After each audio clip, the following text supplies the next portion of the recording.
thank you for spending some time with me today. So today I'm going to talk about my book, Pink Jade. So this is called Pink Jade because that's my name in Vietnamese. So it's basically a short book for children, but a lot of adults are reading it too.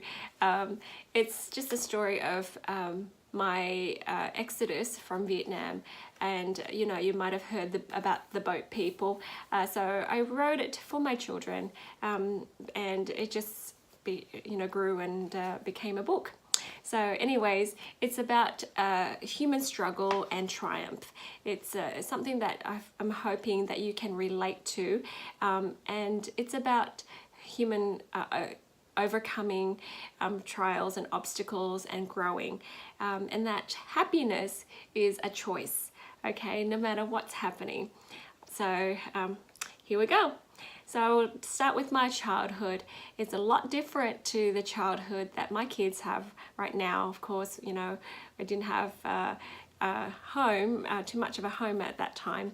We lived in a hut, and no running water, no computer games or electronic anything, right? Not a lot of food, and definitely not a lot of the luxuries that we have today. But most importantly, during my younger years, I didn't have a dad. So this story is about me searching for my dad too. Okay, so my mom and dad and my dad's family all lived in this thatch roof hut together. So this is a drawing of it, but we, like most people in Vietnam at the time, that's what the houses are made out of. So we lived in the south of Vietnam near the sea, so every family were involved in fishery of some sort. So this is a picture of my mum that I drew, because she grew up in a village that was all about fishing, and she had to work when she was 7. She didn't get to go to school very much, so she just grew up working and doing all sorts of things that has to do with fish. All right, so here's a map that I drew for you of Vietnam. Okay, it looks like an S, and Vietnam is at that time it was divided, and it had North and it had a South Vietnam, and my little town is right on the tippy tip of the bottom of Vietnam. Okay, so I made a close-up of it, and my village is right there. It's called Cà Mau, right? And so you can see that it's country, and really close to the sea. So Vietnam was at war, and it was the North and the South fighting one another. It's just like brothers fighting one another, right? And when little boys fight, it looks like this. But when big boys fight, it looks like this, and this, and this, okay? So you can imagine that the people were afraid, and they didn't feel like they had a voice. They can't say, hey dudes, stop fighting, right? They didn't have freedom, and they didn't have a future, much of a future. They felt like, there was just too much death around, and of course I wouldn't have an education if I stayed, right? So of course there was a lot of questions and fears. So should we stay? Should we not stay? What do we do? So many people in Vietnam stayed, of course, because it's their country, but quite a few people decided to leave, and when they left and escaped, they escaped mostly on boats. Okay, and there were fishing boats. There weren't these very powerful boats, so you can imagine lots of boats would fall apart and break, and people are drowned, and the soldiers chased after them, and some people ran out of food, and so we had lots of bodies floating back each day to where we were living, because we were right at the tippy tip, right next to the shore, right? So at the time, my father's family organized an escape, and they organized it very poorly, and my mum and my baby brother, who was 6 months old, and me, I was 2 years old. We didn't get a chance to get on the boat. So halfway, you know, trying to get people on the boat, the soldiers came, and my dad had to turn the boat to sea and just try to outrun the military, the communist soldiers.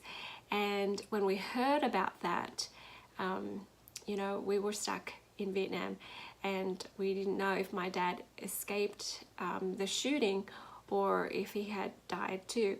So it was a very painful couple of months of not knowing. So of course each day, and I write this in my book, each day we wait and stare at the sea, wondering if my dad survived or he didn't. So I was so little, people forgot to explain what's happening to me. So it was very difficult. Fortunately for my dad, the Texaco Bombay oil ship saved him and his crew, and they were very grateful. So my dad always reminds me to be thankful to the governments all over the world, especially the Australia, UK and the US. So the presidents at that time was Malcolm Fraser, or the Prime Minister Malcolm Fraser, Margaret Thatcher, and of course Ronald Reagan.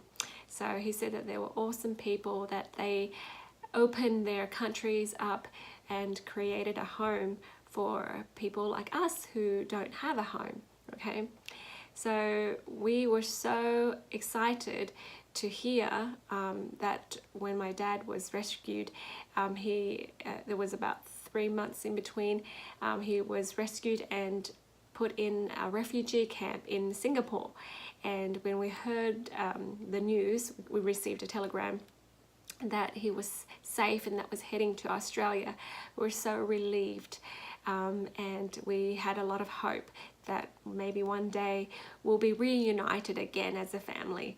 So my dad tells a story, a memory of his first day, his first evening in Australia, where his hostess served him a bowl of steaming rice and some stewed meat and boiled egg, and he stared at that bowl and he started crying because he felt like this bowl would have been able to feed all of his family, and now he has this bowl of rice and he's eating it all by himself. So I remember that memory. Well, I remember him telling me about that memory, and it showed how much gratitude he had. So he really taught me to be grateful for those little things. So at the time when we heard he arrived in Australia and was safe, my mum decided to do all she could to find us a way out of the country. She was 21, she had 2 children, a 6-month-old and a 2-year-old, right? And she wanted to do this, and she did it alone.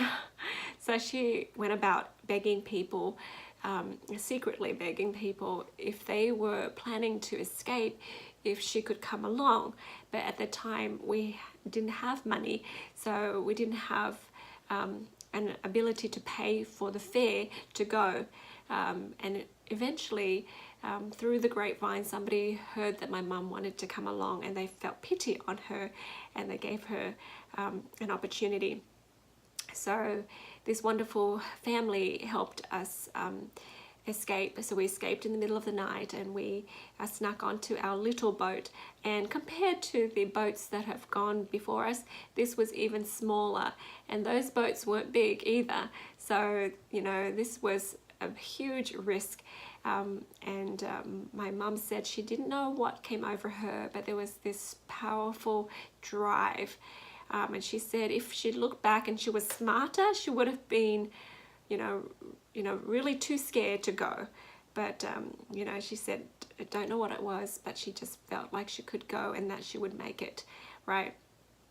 Anyways, we escaped at night time, and there was another boat that escaped at the same time we did. And normally, you know, if the boats were soldiers, communist soldiers, they will go after you and shoot you, right, for escaping. We weren't sure if they were refugees like us or if they were soldiers. So after about a day, when we were far out to sea, we thought maybe they're like us, because the communist soldiers wouldn't just be tagging along this far without you know, shooting and opening fire.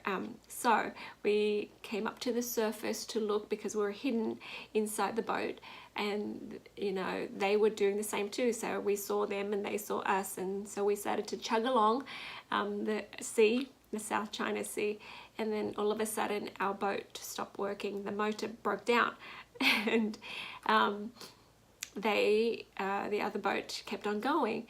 So we thought, oh boy, we're going to die. So after a few days, of course, our water ran out and our food ran out. But we were so seasick anyways, we weren't eating very much. So just when we were about to give up, we saw an oil rig, and you know, we were so happy. But you know, we're just tugging along. And you know, when you're out to sea, you can't really gauge how far things are, because there's nothing to help you gauge distance. So it may look like it's close, but it will take you half a day to get there. So that's exactly what happened. And as we got closer, people on the oil rig pointed for us to look behind. So when we did look behind, we recognized the boat that came out with us, and it was the same boat. But what was happening is the men on that boat were jumping off and trying to swim to the oil rig, and that was shark infested waters. And so we turned around again and tried to rescue them, but we were only able to rescue one guy. Anyways, so that was traumatic for our family to see that. So anyways, when we got closer to the oil rig, they lowered a net for us. So we jumped on the net and they took us onto the surface, onto the platform. So on the platform, there was a lady. She was a little bit hysterical, not a lot, a lot hysterical. And she ran over and grabbed my brother. And you know, you can imagine this 6-month-old baby who has not eaten for days, right? And my mom was trying to protect him, and this lady was trying to pull him off, my mom, and she was screaming out, "That's my son, that's my son." So come to find out, the story was that when our motor broke down, their boat went ahead and they met pirates. Yeah.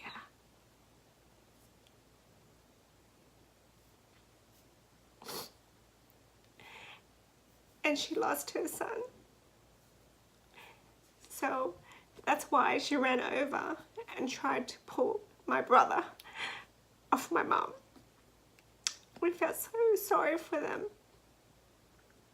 So they had a horrible experience, of course, but we were so grateful that our boat broke down and that didn't happen to us. So of course they give refugees water and, you know, a place to stay. So these are pictures that I found on the internet. I hope I don't get into trouble for borrowing them. But it looks like this because it was hot and people were poor. They didn't have a lot of clothing, and they're all skinny. Anyways, we were taken to refugee camps, and there were refugee camps all over Southeast Asia at the time, Singapore, Hong Kong, Malaysia, and we ended up in the refugee camp in Malaysia. So they took us there, and we slept in tents. We actually slept in tents right under a coconut tree first little while. So that was our temporary home. Now, if you had a sponsor at the time that were in any of the countries that were open to receiving refugees, you could they could sponsor you and you could leave that camp. But if you didn't, then you would just have to wait until somebody wants to sponsor you. So at the time, my mum wrote to my dad and told him where we were, and he was busy trying to sponsor us, but there were mix-up with the paperwork, and there were mix-up, you know, his letters were intercepted and stolen because he put money in them. So we never got any news from him for a whole year. So that was very distressing. So just to give you a little bit of stats here. So around 1.5 million people escaped Vietnam around that time. So the late 70s to the early 80s. So, you know, 1 in 5 people died, you know, in their attempts.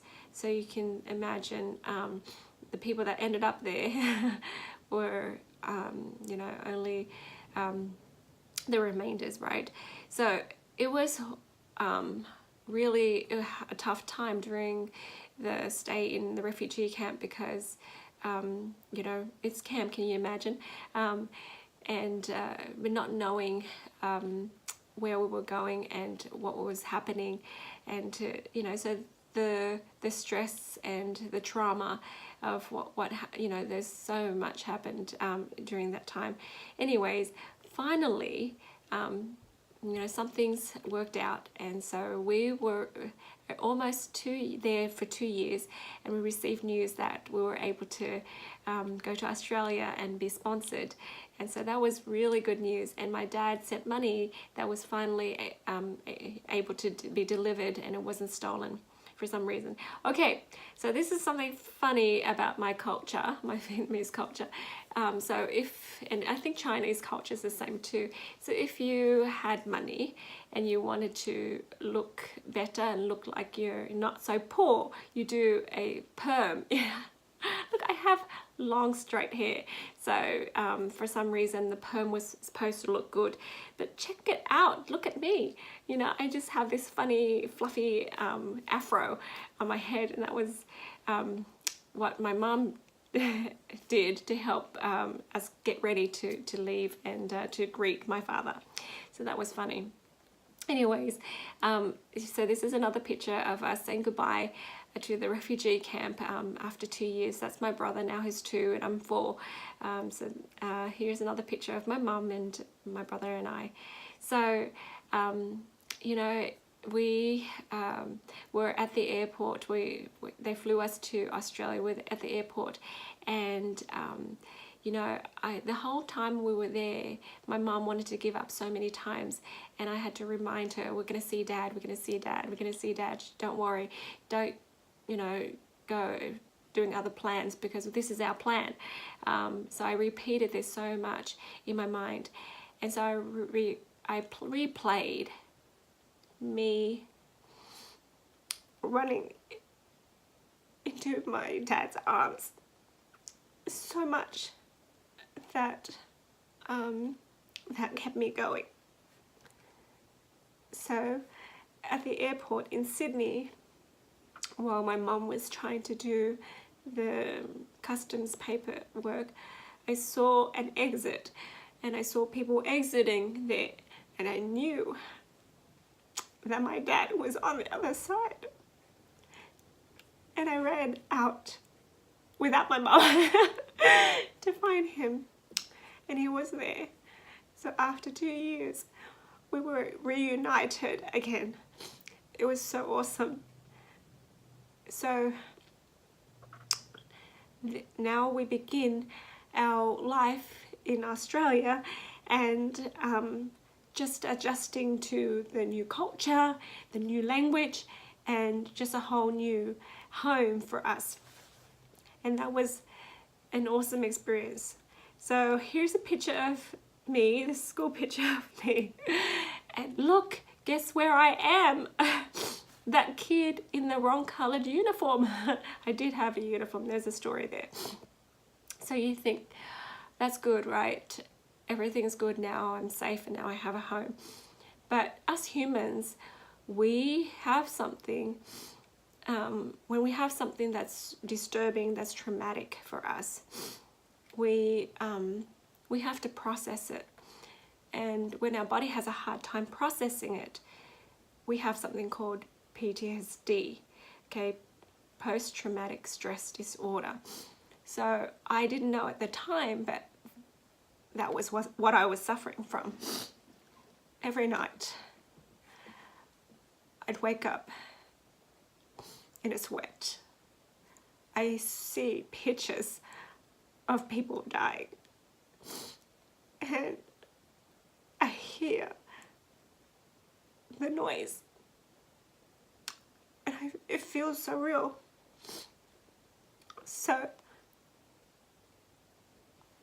my little body was trying to make sense of it all, and it was so hard. So I developed a lot of health problems, asthma, and headaches.